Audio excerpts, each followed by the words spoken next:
뭐 이러다가 뭐 우리가 진짜 저거 정말 대한민국 이거 수호할 수 있을까? 네, 시청자 여러분, 오늘 토요일 아침 방송 마치고 말씀드린 대로 바로 출발해서 지금 구미에 왔습니다.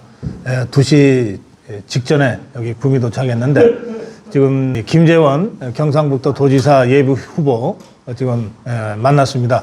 이곳은 김재원 경북도지사 예비 후보 선거 사무실입니다. 안녕하세요. 안녕하세요. 구미에서 뵙게 되네요. 박사님 구미에서 뵈니까 더 영광스럽습니다. 예, 이 경상북도가 넓잖아요. 네. 이런 선거 사무실이 몇 군데 이게 설치가 가능합니까? 예비후보 단계에서는 그 선거사무소 하나, 네. 그 후원회 사무소 하나를 둘 수 있는데요. 저는 이제 선거사무소는 이 박정희 대통령의 이 고향이자 또 우리나라 산업화의 본거지 네. 전자산업공단이 있는 구미에서 그 만들었고요. 네. 후원회 사무소는 이제 또 철강 공단이 있는 포항에. 포항에. 그래서 이제 구미에서는 박정희 정신으로 이 구미공단의 구미 산단의 전성시대를 다시 열겠다, 이게 캐치프레이즈고. 네.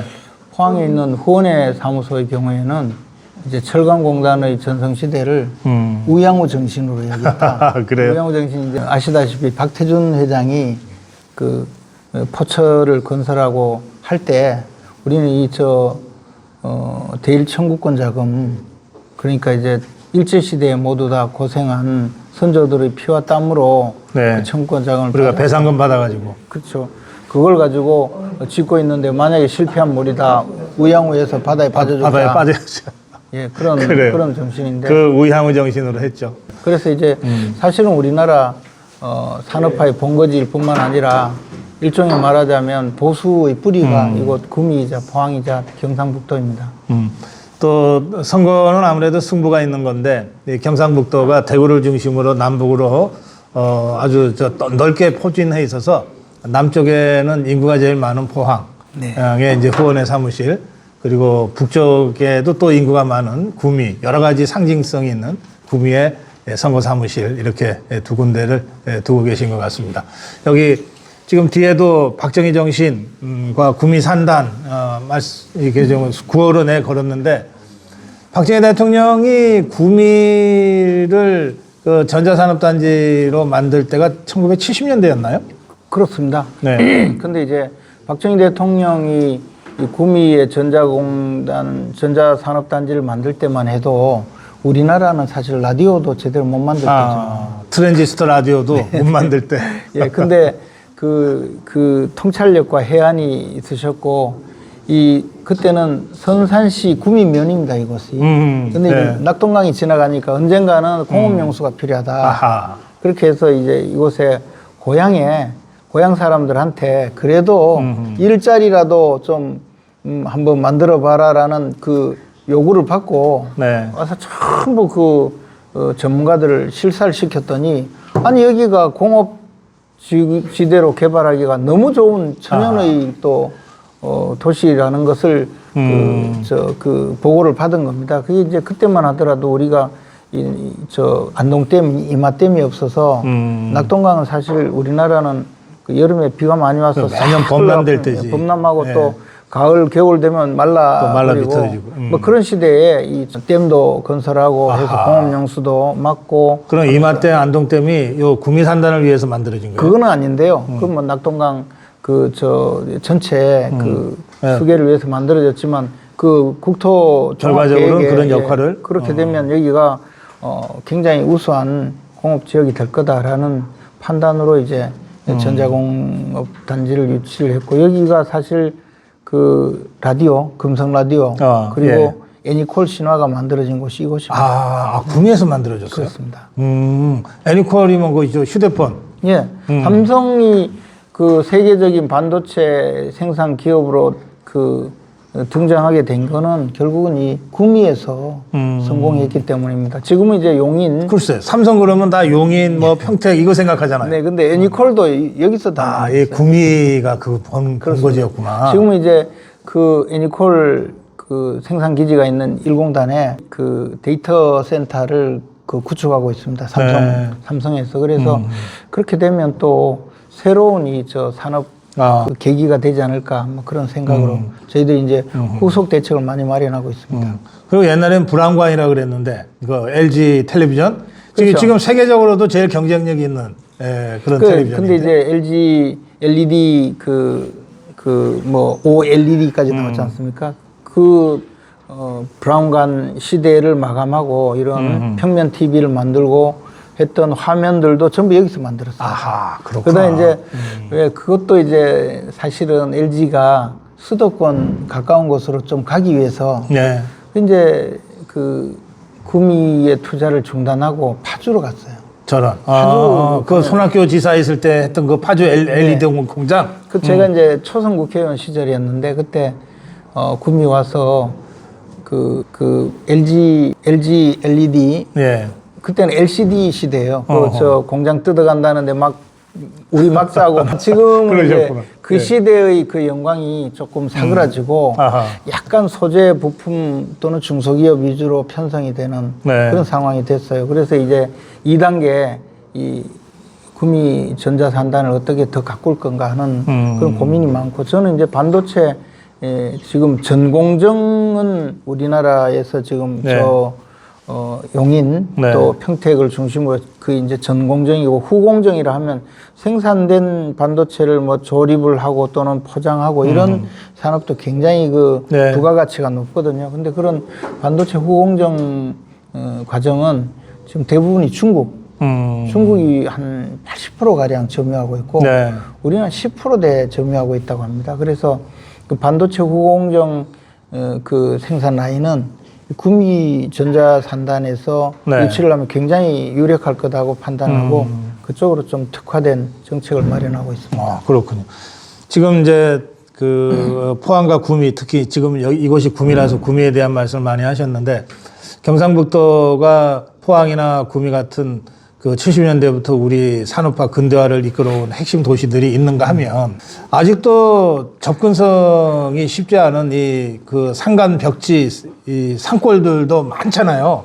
그렇죠. 예. 제 고향 마을 같은데. 의성. 의성에서도 저 안쪽으로 들어가가지고 예. 지난번에 산불이 나가지고 홀라당 다 탔죠.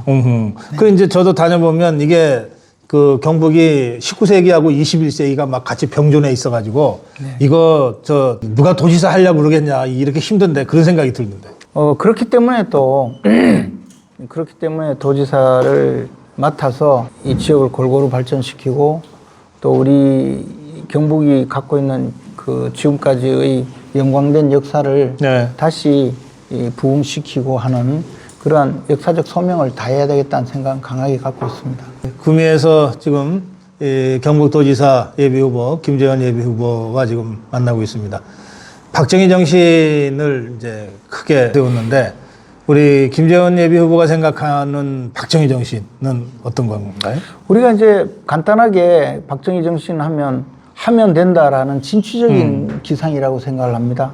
우리 통상적으로 무슨 대단한 무슨 정신적인 철학을 이야기하기 쉬운데요. 네. 저는 박정희 시대를 살았거든요. 어린 시절에. 그런데 그때 제 어린 시절의 기억으로 생각을 해보면 우리 사회가 굉장히 정체되어 있었어요. 야. 저는 시골에서 자랐으니까 제가 어린 때 국민학교를 다녔는데 국민학교 6학년 내내 5학년 때까지는 호롱불 켜고 살았어요. 전기 안 전기가 들어갔구나. 없었죠. 그리고 어린 시절에 한 2년간은 조밥을 먹고 자랐거든요. 그러니까 이제 이 논이 그 수리시설이 없으면 주로 이제 산비탈 같은데 조그마한 손바닥만한 논들이 좀 있고 비가 오면 농사를 지을 때 이제 모내기를 하는데 비가 안 와서 계속 지나가면 6월 말까지 모시기를 못하면 그러면 이제 결국에는 그 퍽퍽한 땅을 일구고 거기에 조를 수수, 심지, 구황작물 심지. 예, 그런 걸 심어가지고 가을 되면 좀 수확을 해서 조밥을 먹는데 그 고통이란 건 이루 말할 수가 없어요. 근데 그래도 애들이 다 변비에 걸려. 조밥 먹고 살면. 그런데도 그것을 이어가기 위해서 그것을 개선하기 위한 노력을 실질적으로 하느냐라고 하면 사회 분위기 전체가 막 그걸 그냥 운명처럼, 숙명처럼. 그냥 뭐 원래 우리 조상들도 다 이렇게 살았으니까 근데 그것을 깨부순 분이에요. 그래서 우리가 뭐 새마을운동이라고 할 때 거창한 게 이야기를 뭐 하기도 하지만 사실은 아, 이게 바꿀 수 있다는 거. 제가 어릴 때 경험이죠. 저는 어릴 때 우리 집이 왜 이리 가난할까? 왜 육성예비를 제대로 못 내나? 이런 걱정을 하고 학교 가면 도시락을 싸주면, 뭐 조밥을 싸주면요. 이게 조밥이 이래 밀려가지고 펄펄 날아다녀요. 근데 그런 그 과정을 맡은, 그런 나라를 맡은 지도자가 전 국민을 상대로 이게 근면해야 된다. 근면해야 잘 살 수 있고 우리가 잘 살아야 된다. 그리고 어제보다 내일은 나아야 된다. 이런 진취적인 기상을 심어주는 건 굉장히 중요하거든요. 그렇죠. 근데 보통 이제 지도자들은 이 인기 영합적인 정치를 하기가 쉽거든요. 국민들이 가난에 찌들고 힘들게 살아도 그것을 하늘의 뜻이라고 생각하면 뭐 그런 나라 많잖아요. 아프리카 가고 이런 데도 그렇게 하면서 선거 때 되면 고무신 나눠주고 이러면 되는데 박정희 대통령은 국민교육 헌장을 그래요. 68년에. 그러니까 뭐냐면 이 지도자 중에 선거로 당선된 지도자가 국민을 교육시키겠다고 나선 지도자는 굉장히 드물어요. 그 국민교육 헌장을 보면 우리는 민족 중흥의 역사적 사명을 띠고 이 땅에 태어났다. 그러면 이제 내가 태어난 게 내 개인의 행복을 위해서가 아니고 민족 중흥을 위해서 태어난 거야. 그죠? 그리고 조상의 빛나노를 오늘에 되살려 안으로 자주 독립의 자세를 확립하고 밖으로 인류 공영에 이바지할 때다. 이에 교육의 지표를 밝혀 하거든요. 교육의 지표를 밝혀 삼는다는 건데. 근데 그때 그 교육의 지표가 뭐냐? 그게 새마을 정신인데 근면자조 협동. 우리가 사실 근면했느냐를 따지면 생각해 보면 조금 그 요즘 직장인처럼 아침에 9시 출근해서 6시까지 퇴근하고 막 금평하고 뭐 좀 잘못되면 경쟁에 낙오되고 이런 시대가 아니었거든요. 그때는. 그때는 아침에 일어나서 해 뜨면 해 뜨면 나가고 해 지면 들어와. 되게 농민들이었기 때문에. 그리고 뭐 일거리가 많지를 않아요. 농토가 작으니까. 그래서 아니 그 전기가 없으니까 호롱불 켜놓고 할 일이 뭐 있겠어요. 그러니까 옛날 나이롱뻥. 근데 이제 그런 시대에 대통령이 지도자가 되어서 이 가난을 대물림하지 않고 나라를 바꾸려면 뭔가 해야 된다. 그 방식이 이제 근면 자조 협동 그리고 이게 뭔가 바뀌어야 사람들은 현상이 바뀌어야 우리가 바꿀 수 있구나라는 생각을 하는데 그때 한 게 이제 지분 개량 사업 이런 걸 많이 했잖아요. 맞아요. 지금 생각하면 그것도 막 그런 게 가능한가 싶지만 전부 초가집이었거든요. 우리 집도 초가집이었는데 그 새마을 노래도 나오잖아요. 초가집도 없애고 마을길도 넓히고 하는. 그게 뭐냐면 1년에 한 번씩 그 지붕을 잇고 하면요. 그 벼농사 지어서 짚을 거기에다 올려가지고 매년 초가집을 다시 바꾸는데 지붕을 다시 이어요. 초가집이라는 게 기본적으로 지붕의 그 넓이가 작기 때문에 집이 좁을 수밖에 없어요. 그리고 높이도 낮아야 돼요. 그러니까 우리 전통 가옥이라는 게 굉장히 작아요. 작죠. 그리고 이렇게 들어가야 되거든요. 기어 들어가야 돼. 고개 확 숙이고 들어가야 돼. 그걸 바꾸는 것이 뭐 스레트로라도 지붕을 개량하고 그렇게 했는데 저는 그게 우리 대한민국 건국 이래 처음으로 지도자가 국민들에게 진취적 기상을 심어줬다. 하면 된다.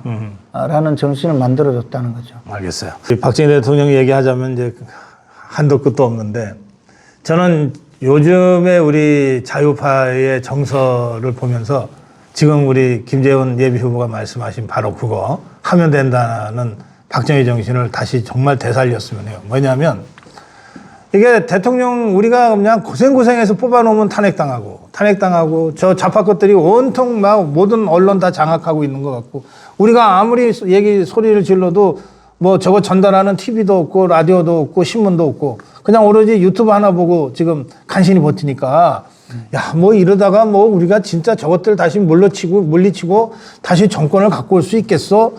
정말 대한민국 이거 수호할 수 있을까? 이런 이제 그 일종의 회의감, 예. 회의감이 패배주의로 막 청산주의로 막 이렇게 번져나가는 흐름이 한편에 있어요. 그렇습니다. 예. 저는 특히 이제 선거운동을 시작하면서 지난 2월 3일부터 주로 이제 경북 곳곳에 다니면서 많은 분들하고 만났거든요. 네. 근데 이제 그 라이브를 켜고 다녀가지고 그중에 뭐 일부 정말 몇 분들이 저한테 좀 지적하는 경우는 정말 저 진솔하게 들었고, 어떤 경우는 또 비난하는 경우도 욕도 네. 많이 먹고 했는데, 그게 또 저 방송으로 나가가지고 제가 좀 이상한 이야기도 많이 들었는데요. 근데 그분들의 말씀을 제가 많이 들으면서 지금 민심이 어떻구나 하는 생각을 많이 했죠. 근데 우리 지금 기본적으로 우리나라의 보수 진영의 뿌리와 깊이는 굉장히 넓고도 깊어요. 그럼요. 그래서 이런 상황에서 우리 보수 진영이 제 역할을 못하고 있기 때문에 우리 보수 진영에서의 많은 분들이 갖고 있는 이 절망감이 얼마나 큰가. 네. 저는 그것도 느끼거든요. 그래서 그럼 그 많은 분들의 마음을 담아주는 것이 지금 시급하다고 생각을 해요. 근데 말씀하신 그 박사님 말씀하신 그 절망감, 과연 보수 진영이 어떻게 이 지경이 되었냐? 네.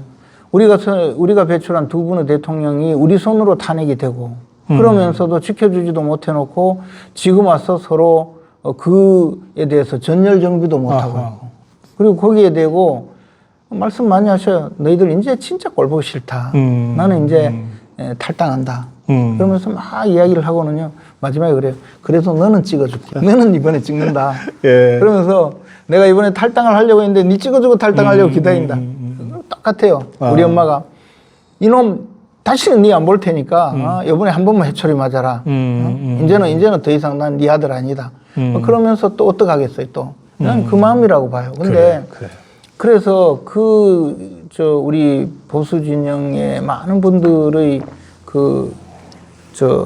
용기를 살리려면 우리가 진짜 우리가 뭉치고 나서서 이 지금 잘못되어 가고 있는 이재명 정권의 이 민낯을 제대로 드러내고 그리고 싸워서 이길 수 있다는 모습을 보여줘야 돼요. 근데 약간은 그 좌절하게 만드는 것은 그런 노력이 좀 부족하지 않을까. 또는 그런 그 믿음을 주지 못하고 있다. 이런 점이 그 박사님 말씀하신 부분이라고 그래요. 봐요. 그 점에서 우리 정치 지도자들, 네. 특히 국민의힘의 지도자들이 정말 좀 무겁게 책임을 느껴야 될 부분이 있는 것 같습니다. 그렇습니다. 자, 그건 그렇고요. 김재원 최고위원, 김재원 예비 후보가 지금 코리안 시리즈 방식의 경선, 우리 국민의힘에서는 처음 해보는 건데 이게 이제 경상북도에서 진행이 되잖아요. 네. 그래서 1차 예비 경선에서 5명이 했습니까? 네.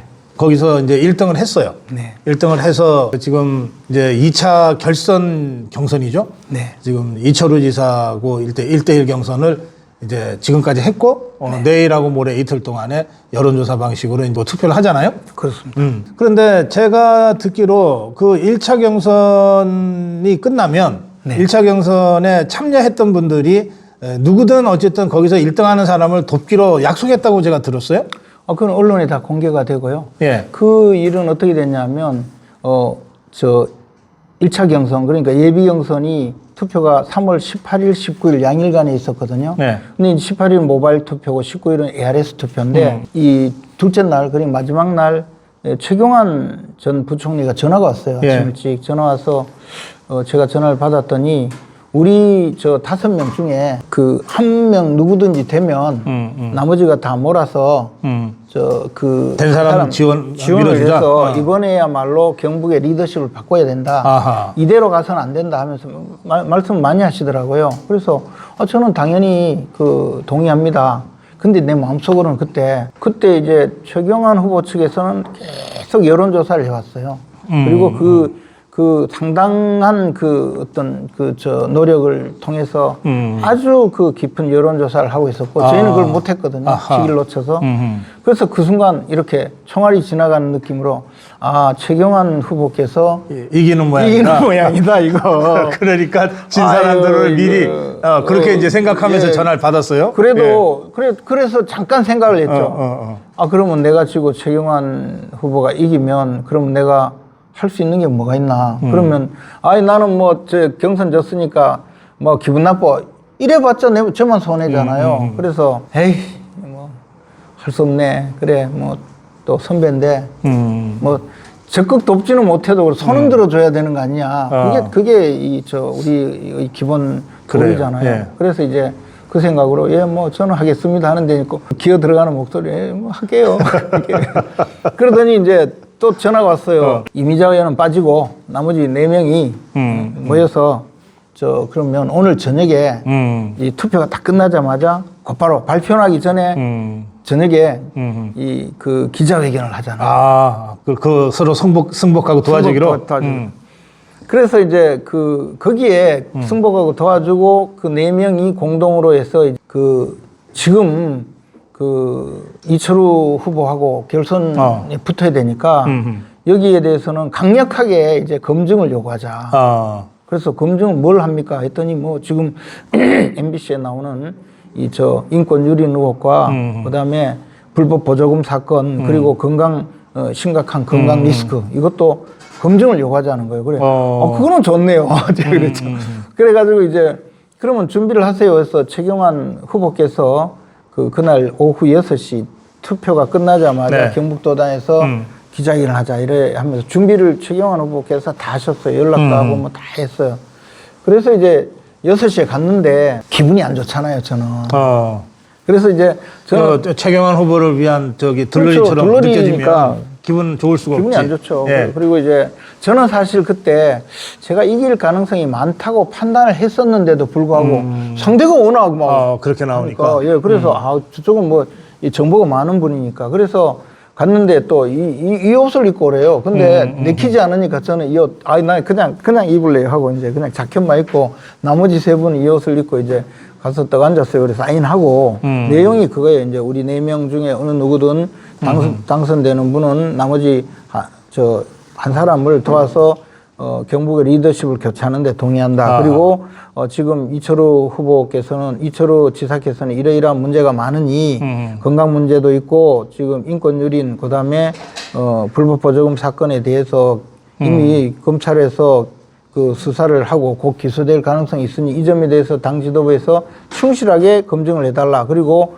그때만 하더라도 5일 후에 곧바로 2차 경선이었거든요. 네. 그거 2주 연장해달라. 연기해달라. 그 요구를 했어요. 그리고 그걸 이제 최경환 후보께서 전부 다 작성을 다 해오시고 그날 사회는 최경환 후보 측의 도의원, 차주식 도의원께서 사회도 보고 이래서 이제 가서 전 둘러리로 이렇게 끝에 있었거든요. 제 표정이 얼마나 좀 떨떠름했으면 나중에 이제 기자회견 하는데 그 기자 한 분이 질문이 있다면서 이 자리에서 보니까 김재원 후보는 동의하지 않는 것 같은데 동의하는 게 맞습니까? 그래서 표정이 네, 100% 동의합니다. 그래서 왔습니다. 그래서 이제 합의문 같은 건 다 이제 그렇게 됐구나. 최경환 후보님이 읽으셨죠. 그래서 이제 만천하에 이제 공개가 되고 기사화 되었는데 그 이후에 좀 약간 차질이 있었습니다. 그리고 난 다음에 그 다음날 발표는 이제 김재원이 1위 이렇게 발표된 거 아니에요? 그렇죠. 제가 이제 당선이 되었죠. 그러면 저희 예상대로 됐죠. 그러면 이제 같이 사인한 사람들이 우리 김재원 후보를 도와줘야 되잖아. 그게 이제 정상이죠. 예. 정상이고 실제로 지금 이광덕 시장님은 적극 도와주셔요. 그리고 최경환 후보께서는 제가 많은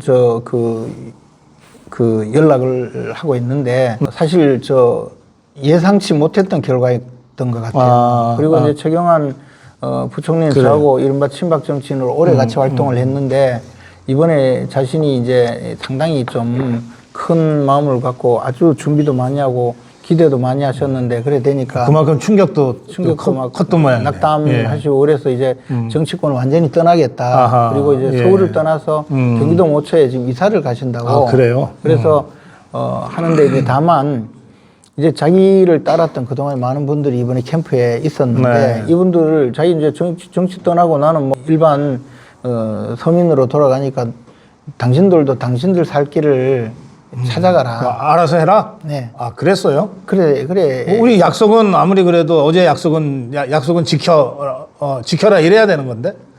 이제 그 점은 아쉽죠.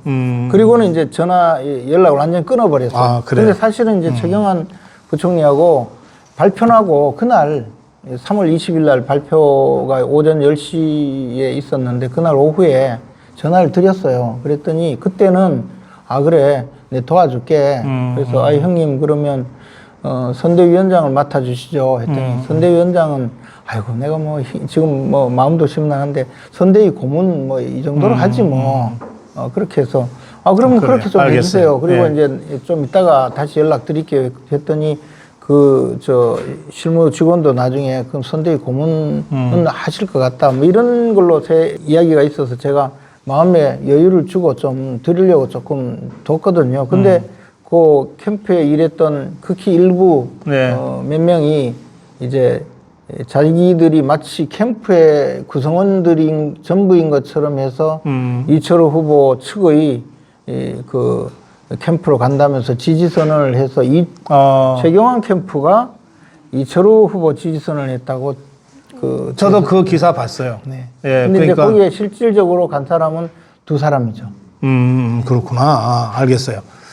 어쨌든 그 제가 본 기사에도 그 최경환 후보가 이철우 후보를 지지하는 것처럼 이제 기사가 돼서 그래서 실질적으로 이제 현장에서 뛰는 분들, 각 시군 단위에서 활동을 하는 많은 분들이 있지 않습니까? 그분들은 저를 돕고 있어요. 저희 캠프에 와 있는데 또 그러면 이제 제가 누구는 실질적으로 그 담당하고 있는 캠프의 구성원인데 이 사람들이 여기 왔다. 그러니까 최경환 캠프의 반은 3분의 2는 이쪽이다 하고 또 제가 홍보를 했어야 됐는데 저는 최경환하고 친하거든요. 그럼 최경환이라는 개인이 또 너무 우습게 되잖아요.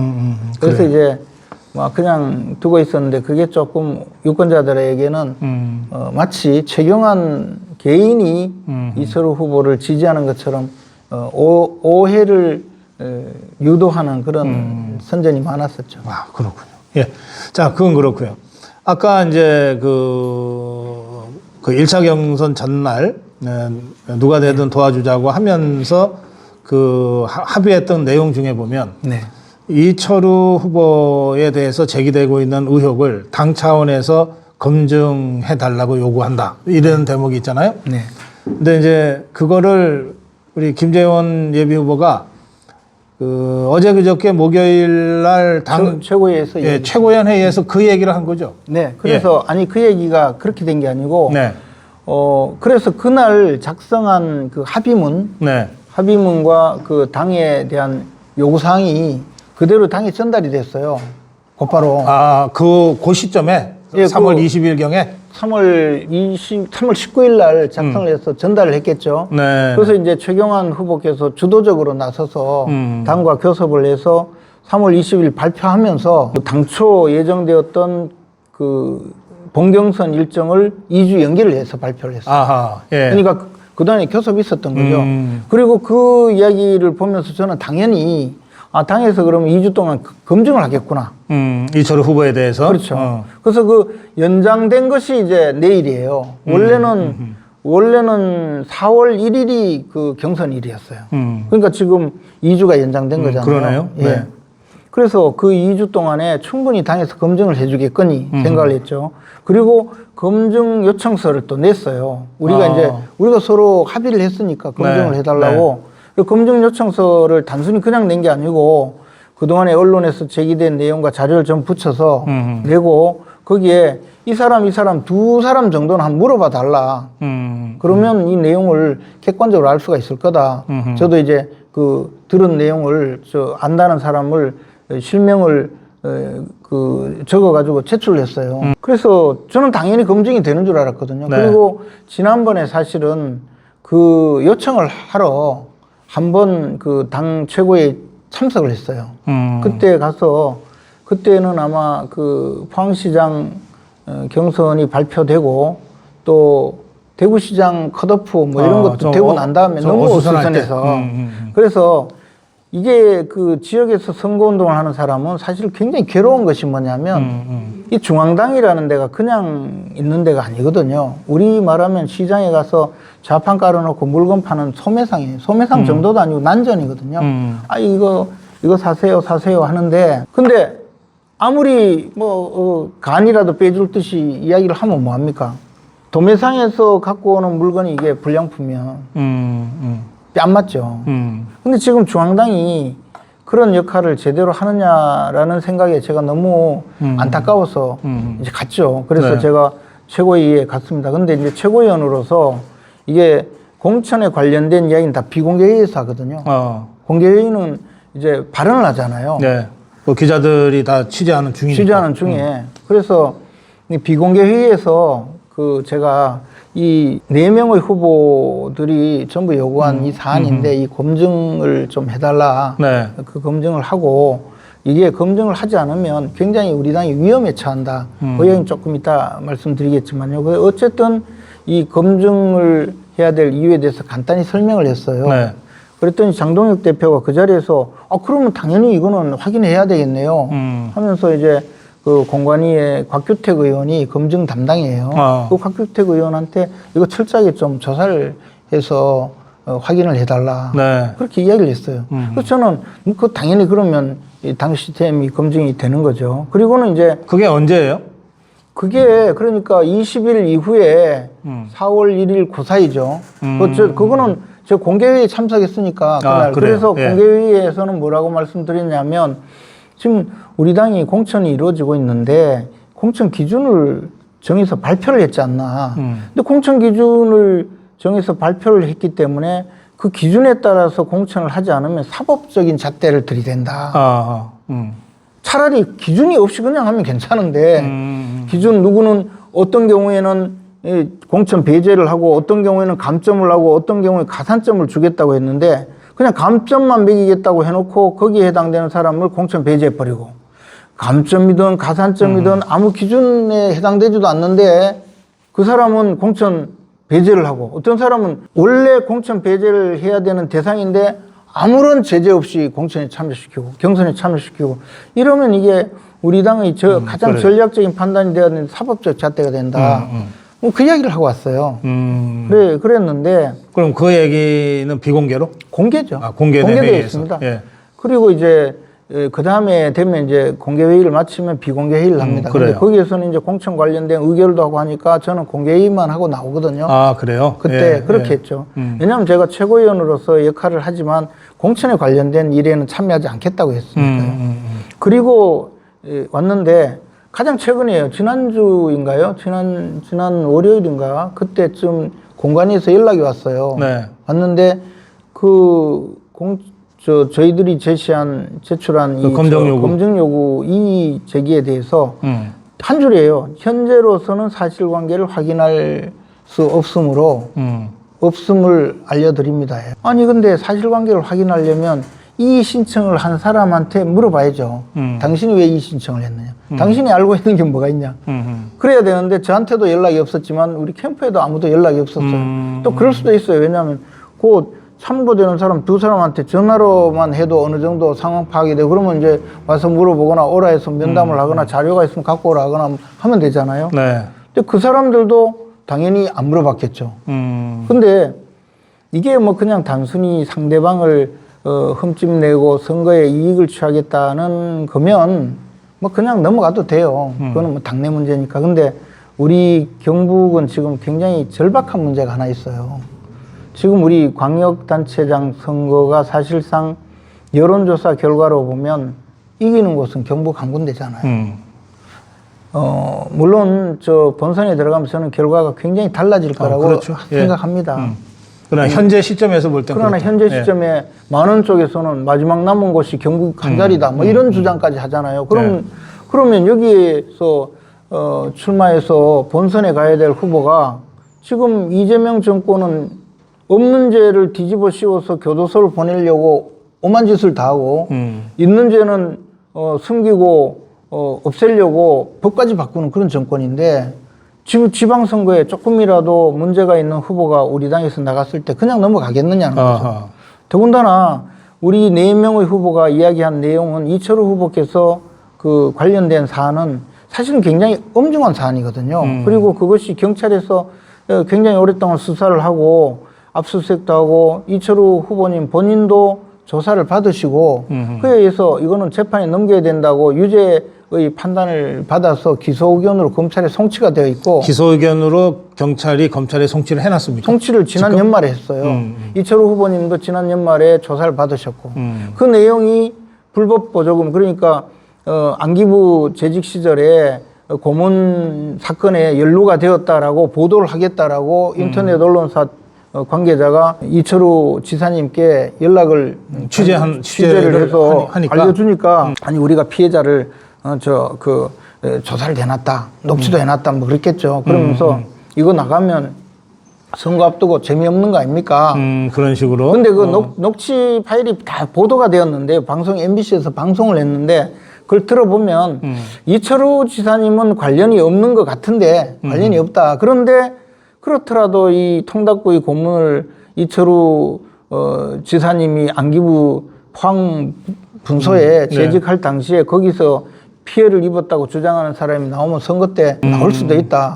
그러니 이 사안을 해결하려면 우리 저 드론 축구 대회 개최할 테니 거기 보조금 달라. 그럼 뭐 대놓고 갈취할 거 아닌가? 공갈죄죠. 그러네. 공갈이에요, 그냥. 그러니까 내 보도하니까 반론을 제기하시오 이러면 그거에 대해서 그거는 뭐 정상적인 취재라고 우리가 간주해 줄 수 있는데. 이거 해보니까 이철우 지사님은 관련은 없는 것 같은데 그래도 이건 나가면 재미없지 않습니까? 뭐 그런 취지로 통닭구이 고문 못자고 하면서 그래 그거를 그 이철우 지사님의 바로 직속 정무실장 그러니까 정무 업무를 담당한 정무실장하고 통화를 하면서 그런 요구를 해요. 그러니까 정무실장이 지사님께 보고하겠습니다 하면서 그래서 나중에 보고를 하고 그리고 나서 이런 상황은 사실 공갈죄이기 때문에 그 사람을 처벌하면 돼요. 네. 그러니까 그냥 공갈 미수로 고소를 해서 처벌을 하든지 아니면 정말 입을 막으려면 하다못해 내 개인 돈으로 야 그러지 말고 내 돈 좀 줄 테니까 취재하지 마라 이런 일이 있을 수는 있잖아요 사람들이. 그랬다면 단순 피해자죠. 지사님은 단순 피해자예요. 근데 이걸 나라 돈으로 입막음을 하면 나라 돈을 횡령해서 이쪽에 준 거예요. 근데 그 드론 대회에 협찬해라, 후원해라는 그 저쪽 인터넷 언론사의 요구를 이철우 지사가 경북도 예산으로 그걸 해줬다는 뜻이에요? 그때 당시 경북도 예산이 지급된 5,400만 원이에요. 그리고 그 이후에 추가로 계속 이제 다른 명목으로도 지급된 것이 결국에 이게 5,400만 원이 경북도에 지급되면 그냥 되는 게 아니고 그 행사가 시작되는 포항시에서도 돈을 더 보태가지고 매칭해서 억 단위의 이제 행사가 되고 그리고 그것이 전부 다 한 3년간에 걸쳐서 이런 식으로 계속 진행된 게 6억 6,400만 원. 근데 이 인터넷 언론사는 행사가 목적이 아니잖아요. 돈이 목적이잖아요. 그러니까 이제 이런 행사를 하고 국고 보조금을 받아 행사를 하고 그 돈을 다 쓴 게 아니고 상당액을 빼먹었겠죠. 그래서 이제 착복을 하게 된 거예요. 그리고 어떻게 하다가 이 업체가 이제 걸려들어서 처벌을 받게 되면서 이 사건이 시작된 거죠. 역으로 계속. 그래 됐는데 문제는 저는 이철우 후보님께서 이 문제에 대해서 명쾌하게 해명을 하시면 좋은데 내가 예를 들어 예산 집행에는 관여하지 않았다든가 그러면 이제 그에 대해서 또 반론이 있잖아요. 네. 그것도 또 MBC에서 보도를 했어요. 방송에서.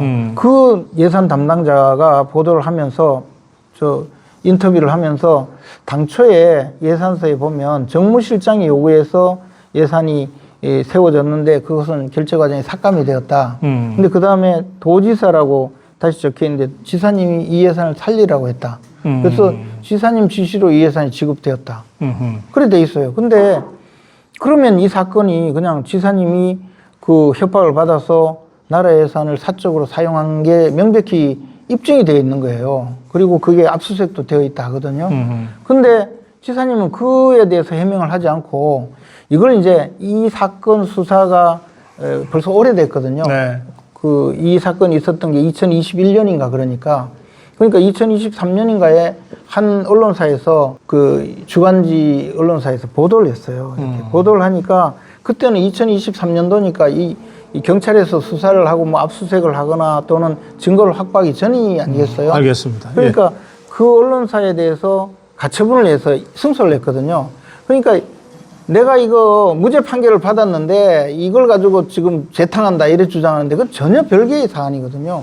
그러면 이철우 후보님은 지금 이 사건에 대해서 해명을 하셔야 되죠. 그렇지 않고 만에 하나 이철우 후보님께서 본선에 나가셨다. 저는 시비 걸 게 별로 없을 것 같아요. 저는 뭐 얼굴 크다 뭐 이런 시비는 걸 수 있는데 이철우 후보님 가면요 민주당이 가만두겠습니까? 얼마나 물고 뜯겠어요. 그러니까 이걸 명백하게 해명을 하시라. 그래도 자꾸 알겠어요. 예. 소설이다 뭐 이런 소리만 하니까 네. 그날도 가서 제가 이 당에 이거 만에 하나 이것을 지금 검증하지 않고 본선에 갔다가는 우리 지금 어렵다, 힘들다, 뭐 경북이 마지막 남은 유일히 보루다 하는데 우리 지금은 저 나가면 둘 다 뭐 더블 스코어로 이긴다는 여론조사인데 이 전국적으로 힘들어질 수도 있잖아요, 이 사건이. 그러니까 이걸 빨리 검증을 해달라고 요구한 거죠. 알겠습니다. 제가 오늘 오후에 5시에 경주에서 우리 이철우 예비후보 현장 인터뷰를 예정하고 있거든요. 네. 그 인터뷰를 통해서 다시 한번 이 문제 좀 의혹 해소 차원에서 질문도 드리고 좀 답변도 받도록 하겠습니다. 근데 뭐 하여튼 이게 이제 당에서도 지금 상황에서 더 이상 어떻게 검증을 하기가 어려운 단계인 것 같아요. 이게 이 한국 시리즈 방식이라는 것 자체가 잘못된 게 이철우 후보님 처음부터 본선 주자가 돼버렸어요. 경선에서.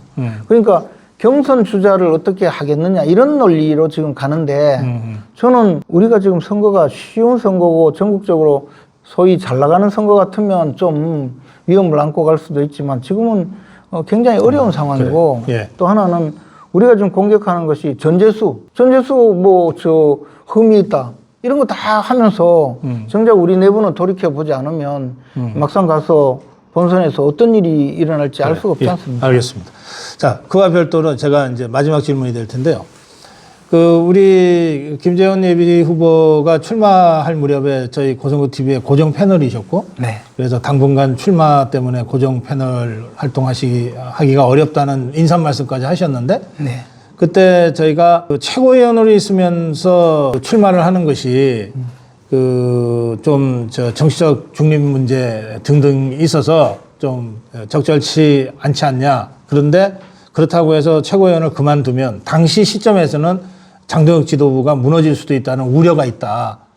그런 취지의 질문을 제가 드렸잖아요. 네. 그러자 우리 김재원 최고위원이 그래서 저는 출마하더라도 최고위원직은 사수할 겁니다. 그렇게 답변을 하셨어요. 네. 그리고 나서 그러나 정치적 중립의 문제는 그것대로 중요하기 때문에 최고위원이지만 최고위원 회의에는 참석하지 않을 겁니다. 또 이렇게도 답변하셨어요. 그런데 당장 어제 그저께 목요일 날은 바로 이 문제를 최고위원 회의에서 공개적으로 제기를 하신 거거든요. 그렇습니다. 예, 그래서 애초에 우리 김재원 예비 후보가 세우신 원칙 있잖아요. 출마자로서 최고위원 회의라고 하는 것을 이용하지 않겠다라고 이제 말씀하신 것을 결과적으로 어긴 거가 되지 않냐. 이런 데 대한 우리 고성호 TV 시청자들의 강력한 항의가 있어요. 그 부분에 대해서는 어떻게 생각하세요? 근데 이제 제가 말씀드린 취지뿐만 아니고 우선 최고위원직을 유지하는 데 대해서 네. 박사님 말씀하셨다시피 지금 장동혁 지도부에 대해서 뭐 여러 가지 이야기가 많아요. 그리고 제가 봤을 때 제가 자리를 굳건하게 지켜줘야 장동혁 대표 체제는 굳건하게 갈 수가 있어요. 그리고 또 그것을 뒷받침하기 위해서 이번에 당헌 당규를 개정했어요. 예. 규정이 아예 없었는데 그래서 이제 그때 보고를 한다고? 공천을 받아서 예. 그리고 이제 공천을 받아서 나중에 그 후보 등록을 하면 그러면 그때는 그 후보직을 최고위원직을 사퇴하도록 만들었거든요. 그래서 지금 사실은 최고위원직을 사퇴하라고 주장하는 사람들은 당헌 당규의 정신을 잘 모르는 거예요. 그리고 그때 사퇴해야만이 최고위원 사퇴 정수에 안 들어가요. 그러니까 제가 지금 사퇴해버리면 어떤 일이 벌어지냐 하면 지금 사퇴하면 그냥 선출직 최고위원 5명 중에 4명이 사퇴하면 곧바로 비대위로 가잖아요. 그렇지. 지도부가 붕괴되죠. 지도부 붕괴돼요. 근데 제가 이번 경선에서 승리해서 그래서 이제 우리 당의 후보가 되기 위해서 본선 후보로 등록하기 위해서 등록할 때 사퇴를 하면 이게 이 지도부 붕괴될 때 4명이 사퇴한 게 아니고 그중에 저는 사퇴한 게 아닌 걸로 처리가 돼요. 예. 그러니까 제가 장동혁 지도부의 그 성공을 위해서는 이번 경선에 이겨야 된다니까요.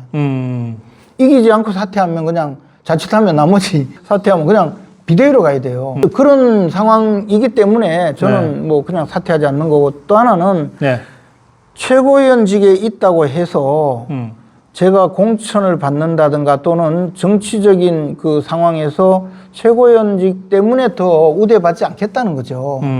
그래서 예를 들어 공천 심사를 할 때 심사위원을 선정할 때라든가 공천 결과를 놓고 토론하거나 또는 뭐 다른 여러 가지 방식의 공천 룰을 결정할 때라든가 이때는 저는 참여하지 않겠다고 말씀드린 겁니다. 네. 그건 또 그건 지켜오셨고. 그건 다 비공개 회의에서 하기 때문에 저는 공개 회의만 참석하고 나왔거든요. 2번 했어요. 근데 한 번은 당이 너무 돌아가는 게 걱정이었고 이번에는 이 상황을 그대로 갔다가는 이게 앞으로 본선에서 정말 어떻게 생각하면 우리 당이 가장 궁지에 몰렸을 때를 가상하면 마지막 남은 후보에 대해서 융단 폭격이 가해질 상황도 있을 수 있다. 그렇게 해서 제가 그 비공개적으로 한번 말씀을 드리고 검증을 하겠다고 약속까지 했는데 전혀 안 지켜지니까 제가 공개적으로 말씀드리겠다고 하고 간 거예요. 더 이상 시간도 없고. 그렇죠. 근데 이 점에 대해서 저는 우리 당의 많은 분들이 정말 그 자각을 했으면 좋겠어요. 지금 이게 제가 그냥 뭐 선거에 이기기 위해서 하는 그 어떤 정치 행위로 보신다면 앞으로 이 내용을 아시게 될 거예요. 그 상황을. 이게 이 절박함을 아시게 될 거라는 거죠. 만약에요, 이철호 후보님 개인을 공격하기 위한 것이었다면 훨씬 더 큰 사건이 있어요. 지금도. 제가 그걸 공개를 하지 않고 있거든요. 그거는 아마 우리 보수 진영이 엄청 혼이 나야 될 일인지도 몰라요. 그거는 지금 제가 알기로는 수사기관에서 이미 수사를 해서 관련자 조사를 다 끝냈어요. 근데 저는 그런 사안에 대해서 그나마 보수의 자존심을 지키려고 그 이야기는 하지 않아요. 근데 이거는 지금 이미 좌파 언론에서 다 취재를 했고 더한 거는 뭐냐면 그 이철호 후보님이 지사로 있으면서 자기의 가장 신복으로 데리고 있던 정무실장께서 자기가 갖고 있던 녹음 파일을 제공한 거잖아요, 언론사에. 그래서 그때 당시 협박한 사람하고의 통화 내용이 방송에 전부 지금 보도가 되고 있잖아요. 그런 상황인데 나는 모른다 하면 됩니까? 그러면 해명을 하셔야 돼요. 그런데 그것을 3년 전에 있었던 민사사건에서 승소한 걸 가지고 지금 와서 이 사건 전부 사실이 아니다 하면 수사는 지금 되고 있는데 그래서 저는 그것이 너무 안타까워서 네. 이 당이 지금 일종의 말하자면 무슨 그 불능 상태에 빠져 있는가, 불감증이 있는가.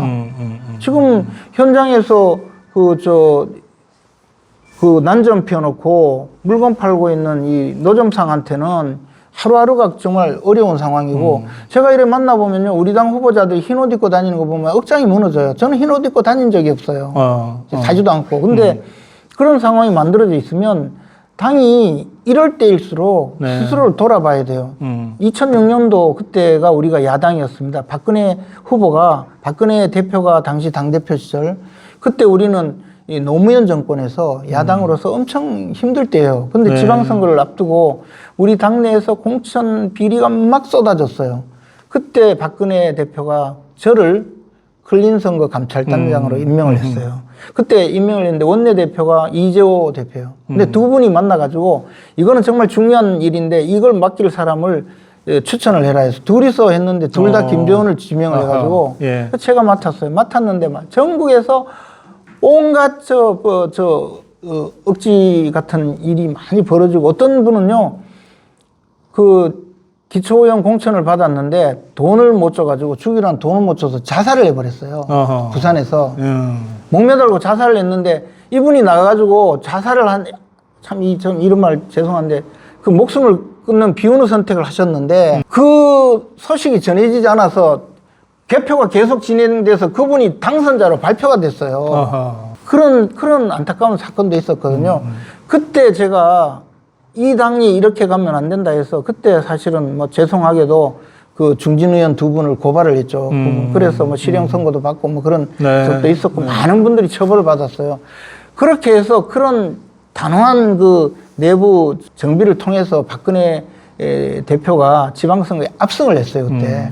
그때 서울시장, 경기도지사, 뭐 우리 호남 빼고 우리가 다 차지했거든요. 네. 지방선거 압승. 예. 저는 지금 이렇게 어려운 선거를 치를 때는 스스로 자기부터 돌이켜 봐야 된다고 생각을 해요.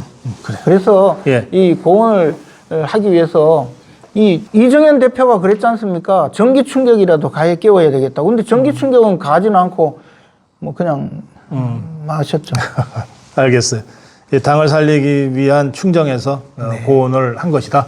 예, 이렇게 설명하셨습니다. 마무리 한 말씀 드릴게요. 예, 우리 고성국 TV 시청자 여러분, 그리고 자유우파 동지 여러분, 제가 일선에서 정말 열심히 뛰고 있습니다. 제가 갖고 있는 이 포부가 성공할 수 있도록 많이 지원해 주십시오. 최근에 저에 대해서 따끔한 질책을 하신 분들이 많다고 들었습니다만은 저도 이 보수 진영을 지키고 보수 진영을 이 상태에서 훨씬 더 강하게 만들기 위해서 저도 노력을 하고 그런 입장에서 말씀을 드린 것입니다. 다소 마음에 들지 않는 부분이 있다면 너그럽게 봐주십시오. 고맙습니다. 네, 경상북도 구미에서 김재원 경북도지사 예비후보의 선거 사무실이었습니다. 여기서 우리 김재원 예비후보하고 말씀 나눴습니다. 오늘까지 선거운동을 하고 내일 모레 이틀 동안 이제 경선, 그 경선이 여론조사하고 뭐 저 당원 투표하고 같이 이루어집니까? 그 이제 당원 투표는 내일은 모바일 투표, 모레는 이제 모바일 투표를 누락하신 분들은 전화가 하루에 5번 걸려오는 ARS 투표. 그리고 당원들과는 별도로 당원이 아닌 일반 경북 도민들 250만 도민을 상대로 해서 그 여론조사. 네. 그거가 이제 내일하고 모레 이틀 동안 진행이 되고 그리고 그 결과는 화요일 날, 네, 화요일 날 이제 발표가 됩니다. 네. 예, 이 점 참고하시고요. 오늘 김재원 예비후보와의 대담이 여러분들의 올바른 또 현명한 선택에 도움이 되시길 바랍니다. 고맙습니다. 예, 자. 고맙습니다.